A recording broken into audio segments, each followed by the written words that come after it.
ये है talks news network और आप देख रहे हैं पॉलिटॉक्स, राजनीति का कच्चा चिट्ठा।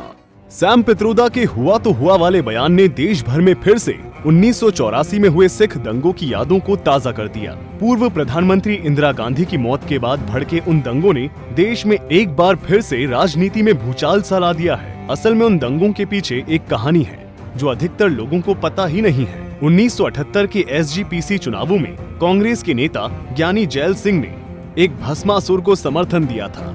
यह भस्मासुर कोई और नहीं बल्कि दल खालसा का चीफ जरनैल सिंह भिंडरावाले था। जरनैल सिंह भिंडरावाले कोई देवता नहीं बल्कि उस वक्त भारत को तोड़कर अलग खालिस्तान की मांग कर रहा था, वैसे ही जैसे आज कश्मीर के अलगाववादी कर रहे हैं।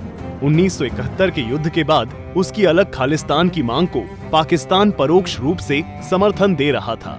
देश के भीतर अकाली दल उसके साथ खड़ी थी। 1982 में भिंडरावाले ने हरमिंदर साहिब स्थित सिखों की प्रतिष्ठित संस्था दमदमी टकसाल पर कब्जा कर लिया और अकाली दल के साथ मिलकर चुनाव लड़ने का ऐलान किया।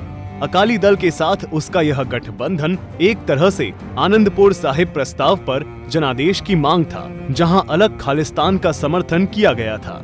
खैर, वह अपनी इस योजना में सफल नहीं हो सका। हरमिंदर साहब में सेना ने घुसकर भिंडरावाले को खत्म कर दिया, लेकिन भिंडरावाले तो भस्मासुर था और उसके रक्त बीज आज भी मौजूद हैं। इतने सालों बाद भी अलग खालिस्तान की मांग खत्म नहीं हुई है।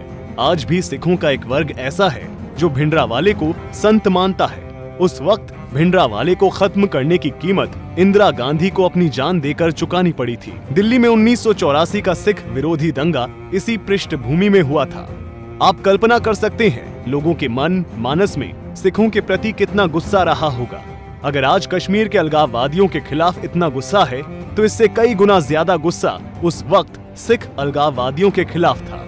इसकी वजह रही कि सिखों से किसी को उम्मीद नहीं रही थी कि वो देश को तोड़ने की बात करेंगे। इसी दबे हुए गुस्से को हवा दे दी इंदिरा गांधी की हत्या ने। दिल्ली में सिखों का कत्लेआम हुआ, ये बात सही है, लेकिन इस परिस्थिति के लिए सिखों का एक वर्ग भी जिम्मेदार था। क्रिया प्रतिक्रिया का ये दौर करीब 1.5 दशक तक चलता रहा। बाद के दिनों में एक सिख पुलिस वाले ने ही पंजाब से इस खालिस्तानी आतंकवाद को खत्म करने में सबसे बड़ी भूमिका निभाई। ये भी उतना ही सच है। सिख दंगों का घोषित परिणाम ये हुआ कि देश भर में सिख अलगाववाद खत्म हो गया। वहीं अघोषित परिणाम ये हुआ कि 84 के चुनाव में राजीव गांधी को अभूतपूर्व बहुमत मिला। 3/4 सीटें कांग्रेस को मिली। यह फायदा कुछ वैसा ही था जैसे 2002 के दंगों का फायदा आज तक मोदी को मिल रहा है।